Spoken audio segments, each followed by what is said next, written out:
ராகவன் ஐயா அவங்களை வருக வருக என அடுத்த பேச்சாளராக நம்ம மேடையை சிறப்பிக்க வராங்க. அவங்கள வருகை ஒரு கிளாப்டன்ஸ் பண்ணி வரவேற்றிங்கன்னா ரொம்ப சந்தோஷமாக இருக்கும். பேசுகிறவங்களுக்கும் ஊக்கத்தொகையாக இருக்கும், நல்லா பேசி முடித்தவங்களுக்கும் ஊக்கத்தொகையாக இருக்கும். வாங்க ஐயா. பி.கே. சந்திரசேகர் ஐயாவுடைய தவள் புதல்வன், அதான் மகன் அப்படிங்கிற அடிப்படையில் அவரும் ஜோதிடத்துக்கு வந்திருக்காரு. நம்ம கருத்தரங்கத்தில் முதல் முறையாக பேசுகிறாரு. முன்னாடி ஒரு ட்ரிப் பேசியிருக்காரு, இருந்தாலும் இப்போ 2வது முறையாக அடியெடுத்து வச்சுருக்காரு. அவரை அழைச்சி வந்த வகையிலேயே ஜோதிட கலை அவர் உள்ளே போயிடுச்சு. சரிங்களா? அப்போ ஒவ்வொருத்தருக்கும் ஒவ்வொரு ஆர்வம், எந்த அடிப்படையில் ஜோதிடம் வரும்னு தெரியாது. ஏதோ ஒரு வகையில் அடிப்படையில் ஜோதிடம் நம்மளுக்குள்ளே வந்துருங்க. தொடர்ந்து ஃபாலோ பண்ணால் நிச்சயமாக எந்த வகையிலையாவது ஜோதிடம் நம்மளுக்கு கூட ஐக்கியமாகி உலகத்துக்கு தெரியப்படுத்தும். அந்த அடிப்படையில் பீச்சு சூப்பராக பேசுவார். நல்லா அருமையான டேலண்ட் அடிப்படையில் நிறைய ஜோதிட குருமார்கள்ட்டையும் படிச்சிருக்காரு. அப்பாவையும் குருமாராக வச்சு அவர் பயணிக்கிற விதத்தில் இருக்கார். நல்லா அருமையாக ஜோதிடம் சொல்லுவார். அவர் பேச்சை கேட்கணுங்கிறக்காக நானும் காத்திருக்கிறேன். வருக வருகைன்னு வர வந்திருக்கும் அனைத்து ஜோதிட மகான்களுக்கும் என் பாதம் பணிந்த வணக்கங்கள். ஜோதிடமே சுவாசமாய் வாழும் அனைத்து ஜோதிட நல் உள்ளங்களின் பொற்பாதங்களை வணங்கி உரையை ஆரம்பிக்கிறேன். அதாவது பார்த்திங்கன்னா, இப்போ ஜோதிடத்தில் இப்போ வர்ற வாடிக்கையாளர்களினுடைய ஜாதகத்தில் முதல்ல கவனிக்கப்பட வேண்டிய விஷயங்கள் என்ன அப்படின்னு பார்த்திங்கன்னா, நம்ம வர்ற வாடிக்கையாளர்கள் என்ன லக்னம் அப்படிங்கிறத ரொம்ப கவனமாக முதல்ல பார்க்கணும்.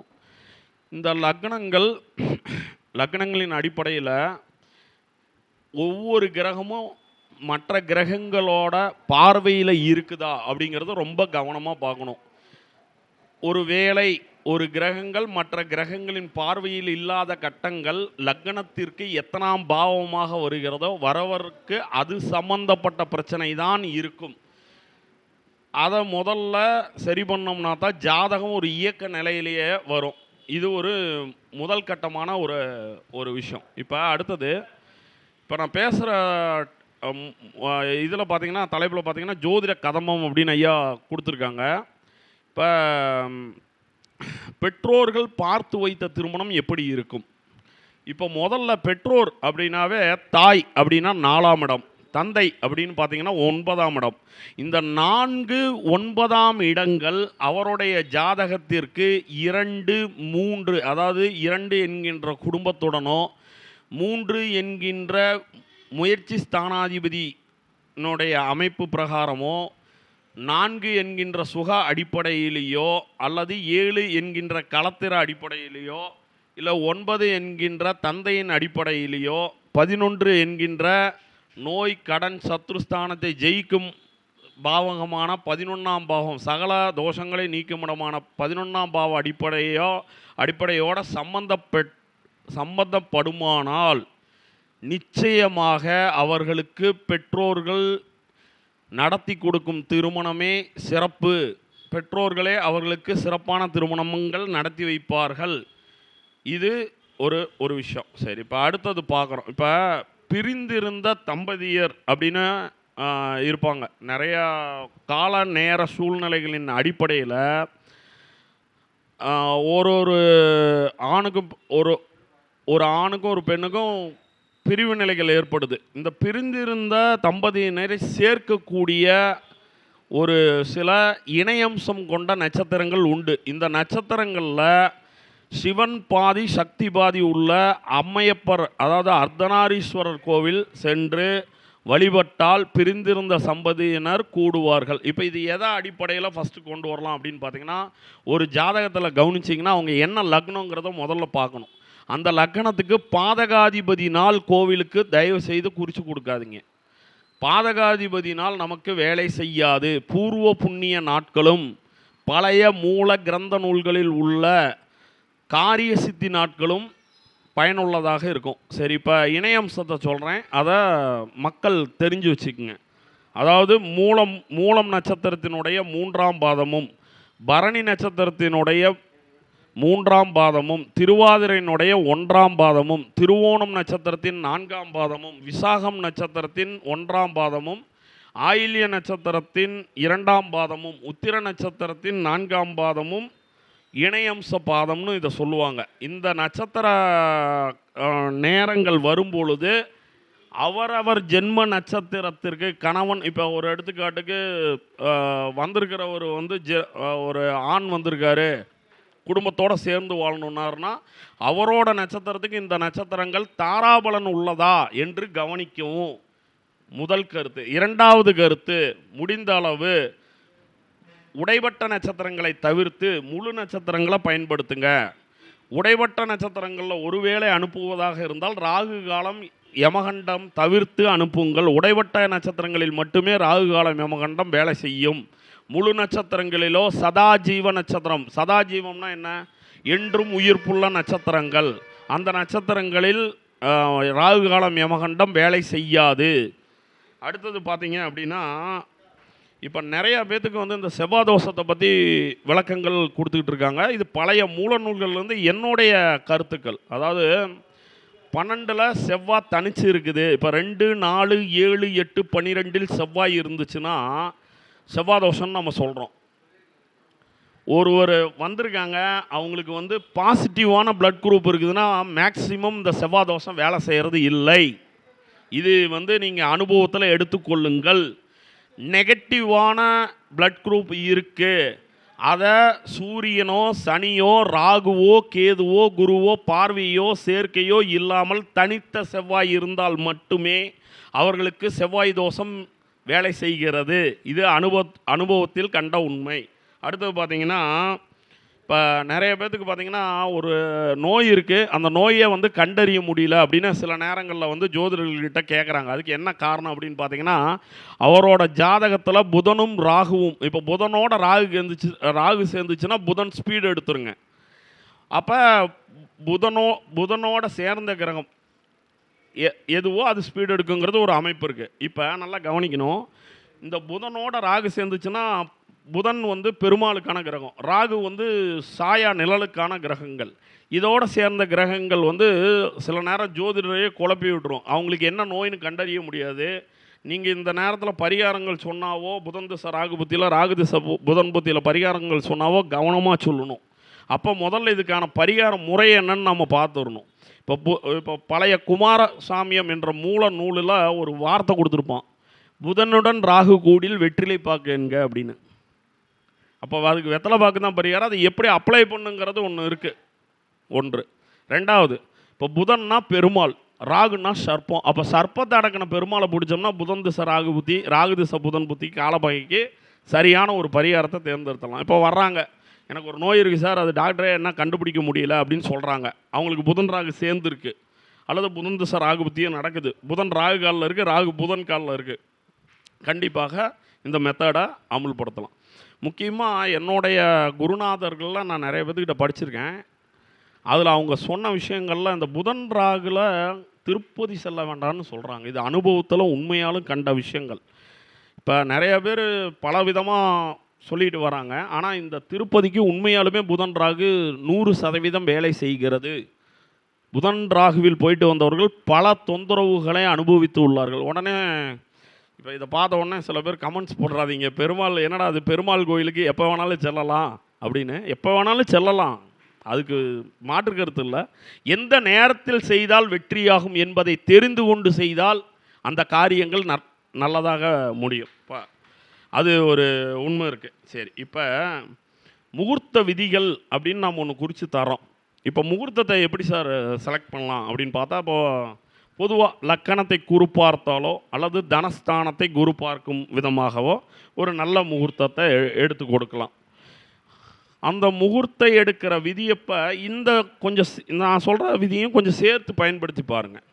அதாவது ஒரு லக்னம் நீங்கள் குறித்து கொடுக்குறீங்க, அந்த லக்னம் அவங்களுக்கு 6, 8, 12 எல்லாமே குறித்து கொடுப்பீங்க. ஆனால் அந்த லக்னம் எந்த நட்சத்திர காலில் செல்லுகிறதோ அந்த நட்சத்திர காலில் செல்லும் பொழுது அவரவர் நட்சத்திரத்திற்கு 5வது நட்சத்திரமாகவோ 3வது நட்சத்திரமாகவோ 7வது நட்சத்திரத்தையே தவிர்த்து சாதகதாரையிலேயோ அல்லது நட்பு நட்சத்திரத்திலோ செல்லுமாறு குறித்து கொடுத்தீர்களானால் அந்த முகூர்த்தம் வேலை செய்யும். சரி, இப்போ கோச்சாரத்தில் நாம் வந்து குரு பயிற்சியும் சனி பயிற்சியும் நிறைய பேசிக்கிட்டே இருக்கோம். சார் கோச்சாரத்தில் பொதுவாக 2, 4, 2, 5, 7 9, 11 குரு வரும் காலம் குருவுக்கு சிறப்பான காலம் அப்படின்னு சொல்கிறோம். ஒருத்தர் சொல்கிறாரு, இல்லை சார் எனக்கு 2ல் குரு வருது, ஆனால் கொஞ்சம் பலன்கள் வந்து 100% கிடைக்கிறதில்ல, என்ன காரணம் அப்படின்னு கேட்குறாங்க. சரி சார், இப்போ எனக்கு 7.5 சனி வருது, அஷ்டமச்சனி வருது, சனி 7.5 சனி வருது, அஷ்டமச்சனி வருது, அந்த சனி பயிற்சி காலங்கள் எப்படி இருக்கும் அப்படின்னு கேட்குறாங்க பொதுவாக. இப்போ அதை நீங்கள் எப்படி கணக்கிடுவீங்க? பொதுவாக இப்போ சனி எங்கே ஒரு இடத்துல இருந்து பார்வை பெற்ற சனி பார்த்த வீட்டை பால்படுத்துவார் அப்படின்னு ஒரு மேட்டர் இருக்குது. நீங்கள் நல்லா கவனிச்சுக்குங்க. கோச்சாரமே பிரதானமானது. குரு பெயர்ச்சி நடந்தாலும் சனி பெயர்ச்சி நடந்தாலும் நடக்கின்ற நேரத்தை குறித்து வைத்து கொள்ளுங்கள். அதில் எந்த நட்சத்திர பாதம் விழுகிறதோ, இப்போ ஒரு எடுத்துக்காட்டுக்கு ரோகிணி 2ல் ரோகிணி நட்சத்திரம் 2ஆம் பாதத்தில் குரு பயிற்சி நடக்குதுன்னு வச்சுக்கோங்க. அந்த ரோகிணி நட்சத்திரம் யார் யாருக்கெல்லாம் ஃபேவரான, அதாவது தாராபலன் உள்ள இருக்கிறதோ அந்த நட்சத்திரக்காரர்கள் பயப்பட வேண்டியது இல்லை. இதை எந்த மூல நூல்கள், அதாவது எந்த பத்திரிகைக்காரர்களும் எழுதுவது இல்லை, பத்திரிகையில் போடுவதும் இல்லை. அடுத்தது இப்போ இன்னொரு பாயிண்ட் முகூர்த்தத்துக்கு சொல்கிறேன். இப்போ ஒரு எடுத்துக்காட்டுக்கு சொன்னேன், ரிஷப லக்கணம், லக்கணக்கால் என்ன நட்சத்திரத்தில் போகுது, அதனுடைய இன்னொரு உப நட்சத்திர அதிபதிகள் நல்லா கவனமாக கேட்கணும். 11ஆம் பாவத்தோடையோ அல்லது 2ஆம் பாவத்தோடையோ தொடர்பு கொள்ளுமாறு முகூர்த்தங்கள் வைத்தால் அந்த முகூர்த்தங்கள் வெற்றியடையும். இன்னொன்று முக்கியமான பிரதானமானது எது அப்படின்னு பார்த்தீங்கன்னா யோகங்கள். இந்த யோகங்கள் பழைய மூல கிரந்த நூல்கள் எடுத்துருக்கானா ஒரு சிறிய எடுத்துக்காட்டு சொல்கிறேன். வெள்ளிக்கிழமையும் ரோகிணி நட்சத்திரமும் நீங்கள் குறித்து கொடுக்குற அன்னைக்கு சேர்ந்து இருக்கு அப்படின்னா அந்த காரியங்கள் கண்டிப்பாக வெற்றி அடையும். அதுபோல காரிய சித்தி உள்ள நாட்களை தயவு செய்து குறித்து கொடுங்கள். விக்கனமான நாட்களை தவிர்த்து காரிய சித்தி உள்ள நாட்களை குறித்து கொடுத்தீர்கள் என்றால் வரும் கஸ்டமருக்கு வெற்றி கிடைத்து அவர் போய் பல பேரிடம் சொல்லுவார் நமக்கு. இது வந்து ஜோதிடருக்கும் மரியாதை, ஜோதிடத்துக்கும் மரியாதை, ஜோதிடர்களுக்கும் மரியாதையாக இருக்கும். அடுத்து இப்போ ஒரு இடம் விற்பனையாகலை சார், ஒருத்தர் வந்து உங்ககிட்ட ஜாதகத்தில் கேட்குறாரு, ஒரு சூழ்நிலையாக வந்துட்டேன் சார், ஒரு கடனாக இருக்குது, இல்லை ஒரு அவசர சூழல் இருக்குது, பலதரப்பட்ட சூழ்நிலை காரணமாக ஒரு இடம் விற்கணும். இப்போ முதல்ல பணத்துக்கான கிரகம் என்ன சார்? அதாவது மூல நூலில் கொடுத்துருக்காங்க குமாரசாமியத்தில், குரு செய்மதி கூடில் பணம் என்க, செய்மதி கூடில் காசென்க. அப்போ குரு எங்கே சார்? குருவோட வீடு எது சார்? தனுசு மீனம். சந்திரனோட வீடு சார் கடகம். செவ்வாயோட வீடு சார் மேஷம் விருச்சிகம். செவ்வாய் உச்சமடைகிற வீடு மகரம். இப்போ இந்த இடங்களில் திதிசூன்யம் அடையும் நேரத்தில் இடத்தை பற்றி பேசினீர்களானால் அந்த இடம் விற்பனையாகும். இப்போ தனுசு மீனத்தில் எப்போ வந்து பார்த்தீங்கன்னா திதிசூன்யம் அடையும் சார்? சொல்லுங்க. துதிகை திதியில் உங்களுக்கு அடையும். இப்போ துதிகை திதி அன்று அவர்களுடைய ஜாதகத்தில் நல்ல நட்சத்திரங்கள் அன்று குளிகை நேரமும் கூடிய நன்னேரத்தில் பேசினால் அந்த இடம் உடனடியாக விற்பனையாகும். இது ஒரு முறை. பார்க்கக்கூடிய மக்களுக்கு பயனுள்ள வகையில் இருக்கணும் அப்படின்னா கேரளாவில் பன்னியூர் அப்படிங்கிற இடத்துல வாராகி அம்மனுடைய அம்பாளினுடைய கோவில் இருக்குது. இது வந்து 4000 வருடங்களுக்கு முன்பு பரசுராமரால் நிறுவப்பட்ட பிரதிஷ்டை செய்யப்பட்ட கோவில். இந்த கோவிலுக்கு இட விற்பனை சம்பந்தமாக சென்று உங்களால் முடிந்த சிறு விஷயங்களை வேண்டிக் கொண்டு, ஏதாவது ஒன்று செய்கிறேன், பொங்கல் வைக்கிறேன், ஏதாவது ஒன்று செய்கிறேன் அப்படின்னு வேண்டிக் கொண்டு நீங்கள் வந்தீர்களானால் உங்களது இடம் உடனடியாக விற்பனையாகும். இது பார்க்குற மக்களுக்கும் பயனுள்ளதாக இருக்கும். அதுக்கு அடுத்தது பார்த்தீங்க அப்படின்னா சில நேரத்தில் பரிகாரம் ஏன் பரிகாசமாக போகுது, என்ன காரணம்? இப்போ நாம் எல்லாரும் தான் பரிகாரம் சொல்கிறோம், அந்த நேரத்தில் ஏன் சில நேரத்தில் பரிகாரங்கள் பலிப்பது இல்லை, என்ன காரணம் அப்படின்னா காலப்பகை திசாபுத்திகளில் நன்றாக கவனமாக கேட்டுக்குங்க. காலப்பகை திசாபுத்திகளில் நீங்கள் வந்து என்ன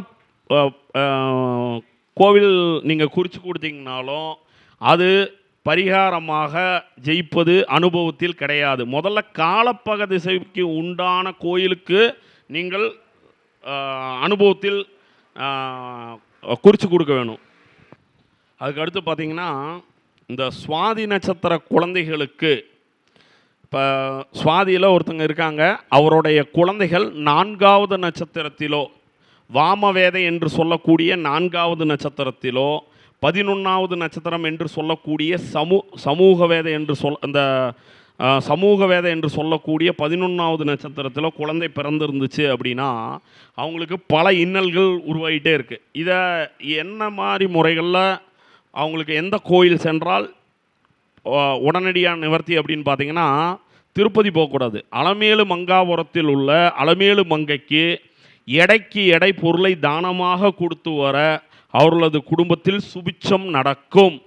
இது ஒரு மெத்தடு. இப்போ அதுக்கு அடுத்து பார்த்தீங்கன்னா, உங்கள்கிட்ட தொழில் செய்ய வந்து கேட்குறாங்க ஒருத்தங்க, சார் நான் முக்கியமாக தொழில் செய்யணும் சார், இப்போ அந்த பார்ட்னர் வந்து நம்ம இந்த பார்ட்னரை சேர்த்தலாமா அப்படின்னு கேட்குறாங்க. ஒருத்தங்க வந்து கேட்குறாங்க. இப்போ அவங்களுக்கு வந்து நீங்கள் எடுத்த உடனே திசா புத்தியில் நீங்கள் காலப்பக திசை நடக்குதா அப்படிங்கிறத ரொம்ப கவனமாக பார்த்துக்குங்க. ஒன்று.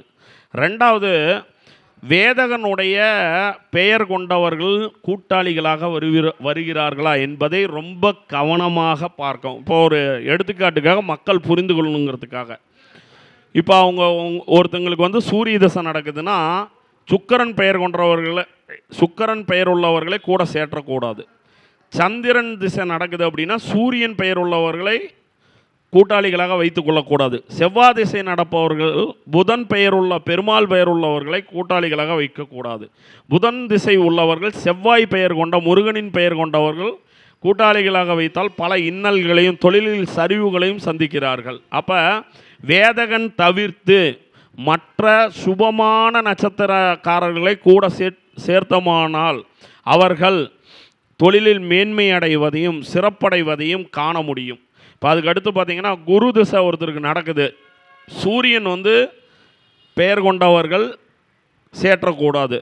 சுக்கிரன் திசை நடக்கு, சனி பெயர் கொண்டவர்களை சேர்த்து கொள்ளக்கூடாது. சனி திசை நடக்கு, செவ்வாய் பெயர் கொண்டவர்களை சேர்த்து கொள்ளக்கூடாது. சரி, இப்போ இன்னொன்று, இப்போ திசா புத்தி பார்க்குறீங்களா சார், அந்த திசா புத்தியில் அதாவது ஒரு கிரகத்தில் 4ஆம் பாதத்தில் நின்று திசையோ புத்தியோ நடத்தினால் அந்த கிரகம் திசைக்கும் புத்திக்கும் பலன் தருவது இல்லை. இதை நீங்கள் கவனமாக பார்க்கணும். இதுக்கு என்ன பரிகாரம் அப்படின்னா, அமாவாசை என்று சிவனை வழிபடுவது அல்லது காரிய சித்தி நாளன்று சிவனுக்கு அர்ச்சனை செய்து வழிபடுவது அதிலிருந்து தப்பிப்பதற்கு முதல் வழி. இந்த மாதிரி 4ஆம் பாதத்தில் நின்று திசையோ புத்தியோ ரொம்ப வீரியமான திசை புத்திகள் நடத்தினால் தலையெழுத்தை மாற்றும் விஸ்வாமித்திரர் கோவில் செல்வது நல்லது. விஸ்வாமித்திரர் கோயில் எங்கே இருக்குது? அதாவது கூடங்குளம் அணுமின் நிலையம் ராதாபுரத்தில் அருகில் இருக்குது. அந்த கோவில் என்ன அப்படின்னா, ராமர் ராவணனை கொன்னதால் பிரம்மஹத்தி தோஷம், ஹயதோஷம், தீய தோஷம் போன்ற கொடிய தோஷங்கள் நிலவுது. இந்த தோஷங்களை யார் நிவர்த்தி செய்கிறா அப்படின்னு பார்த்தீங்கன்னா, விஸ்வாமித்திரர் சிவலிங்க பிரதிஷ்டை செய்து ராமருக்கு நீக்கியதாக தகவல்கள் உண்டு. இது யுகங்கள் கடந்த கோவில். நீங்கள் ஒன்று தெரிஞ்சுக்கோங்க, யுகங்கள் கடந்த கோவில்களுக்கு சென்றால் தலையெழுத்து மாறும் என்பது சட்டம். இது அனுபவத்தால் உணரப்பட்டது. அதுக்கடுத்து பார்த்தீங்க அப்படின்னா, முகூர்த்தம் வைக்கும்போது நீங்கள் கவனிக்க வேண்டியது, ஆயில்யம் கேட்டை ரேவதி நட்சத்திரத்தின் 4ஆம் பாதமும் அசுவதி மகம் மூலம் நட்சத்திரத்தின் முதற் பாதத்திலும் நன்றாக கவனிக்க வேண்டும். புதனுடைய நட்சத்திரத்தின் 4ஆம் பாதமும் கேதுவின் நட்சத்திரத்தின் முதல் பாதமும் அவசர சூழ்நிலைகளுக்காக நீங்கள் முகூர்த்தம் வைத்தீர்கள் என்றால் அந்த முகூர்த்தம் பலனளிக்காமல் போய்விடும். இதை தவிர்க்கவும்.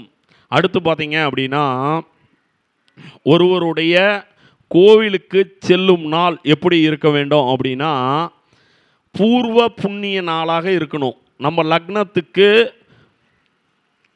பாதகாதிபதினால் இருக்கக்கூடாது. சரி, இப்போ அடுத்தது வந்து எலெக்ஷன் வந்து நெருங்கிருச்சு. அவங்களுக்கும் ஒரு டிப்ஸு கொடுப்போம். என்னென்னா, இப்போ கவுன்சிலர் பதவியிலிருந்து எம்எல்ஏ எம்பி வரைக்கும் பதவிகள் இருக்குது. இந்த பதவியில் இருக்கிறவங்களுடைய ஜாதகத்தை எடுத்து பாருங்கள். ஒரு எக்ஸாம்பிளுக்காக சொல்கிறேன்.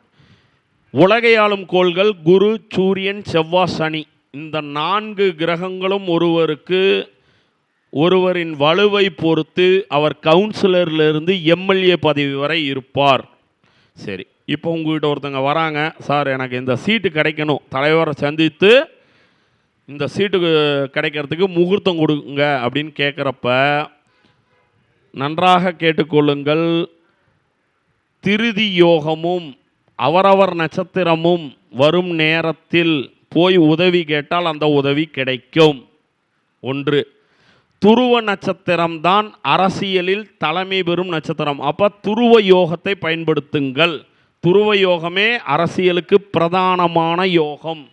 துருவ யோகமும் ஜென்ம நட்சத்திரமும் கூடிய நாட்களில் நல்லா கவனமாக கேட்டுக்குங்க. துருவ யோகத்தையும் நீங்கள் அரசியல்வாதிகளுக்கு பயன்படுத்தலாம். சரி, இப்போ ஒரு எடுத்துக்காட்டுக்கு, ஒரு ஜாதகத்தில் சூரியன் வலுத்து இருக்குது சார். இது நான் எந்த கட்சியும் சார்ந்தவன் அல்ல, முக்கியமாக குறிப்பிட்டு கொள்ள விரும்புகிறேன். எடுத்துக்காட்டுக்கு ஜோதிடர்களுக்கும் மக்களுக்கும் பயனுள்ள வகையில் இருக்கிறதுக்காக இந்த எடுத்துக்காட்டை குறிப்பிடுகிறேன். இப்போ ஒருத்தர் பிஜேபியில் இருக்கார், நல்ல பொசிஷன் அடைவாரா? பிஜேபியினுடைய சிம்பிள் என்ன சார்? தாமரை. தாமரைக்கு அதிபதி யார் சார்? கிரகத்துக்கு அதிபதி யார்? செவ்வாயும் சுக்கரனும். அவர் ஜாதகத்தில் குரு, சூரியன், செவ்வாய், சனி இல்லாமல் செவ்வாயும் சுக்கிரன் வலுத்து இருக்க வேண்டும். அப்போ பிஜேபியில் நல்ல பொசிஷன் அடைவார்னு நம்ம சொல்லலாம். டிஎம்கேவோட சிம்பிள் என்ன சார்? சூரியன். கட்சி கொடியினுடைய சிம்பிள் என்ன சார்? கருப்பு, சிவப்பு. அப்போ சனியும் செவ்வாயும் சூரியனும் ஜாதகத்தில் நன்றாக இருக்க வேண்டும். இதை கவனித்து சொல்லுங்கள். 1. சரி, இப்போ அடுத்ததுக்கு வருவோம். ஒன்றா வரும்.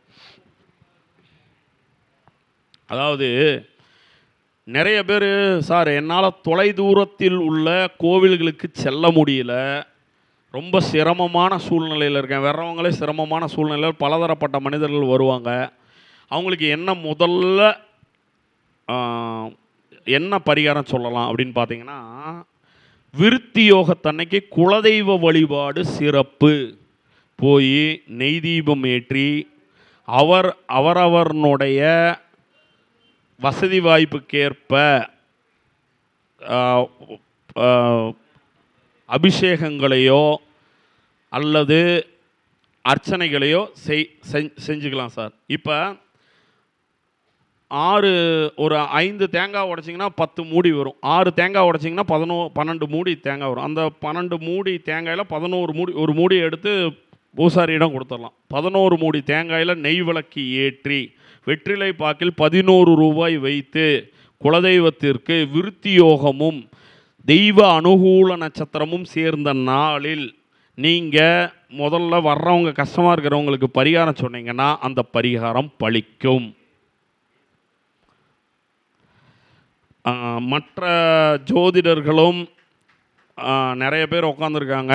அவங்களின் கால சூழ்நிலை தேவையின் கருதி எனக்கு வாய்ப்பளித்த அனைத்து நல் உள்ளங்களுக்கும் நன்றி கூறி மற்றும் ஒரு நல்ல நேரத்தில் உங்களை சந்திக்கின்றேன்.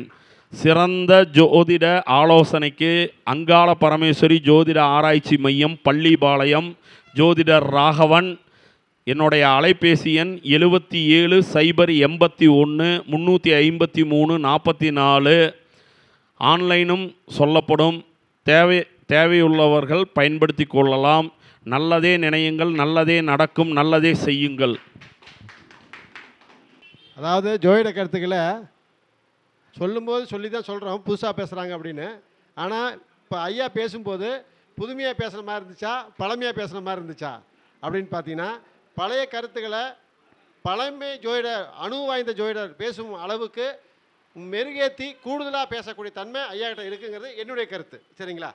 ஆனால் ஐயா அதாவது முறையாக பேசும்போது அணு வாய்ந்தவர் மாதிரி பேசுகிறதுக்கான வாய்ப்பு அது பிரபஞ்சம் கொடுத்த கிஃப்ட்னு சொல்லலாம் கண்டிப்பாலுமே. சரிங்களா? அதாவது மேலும் மேலும் இந்த ஐயாவுடைய பேச்சு தொடரணும்னு வேண்டி அவருக்கு சிறப்பு செய்ய விஜய் தர்மராஜ் ஐயா அவங்கள வருக வருக என வரவேற்கிறோம். ஐயா கையால பொன்னாட போத்தி மகிழ்க்குமாறு கேட்டுக்கிறோம். ஐயா வந்து சொல்லணும்னா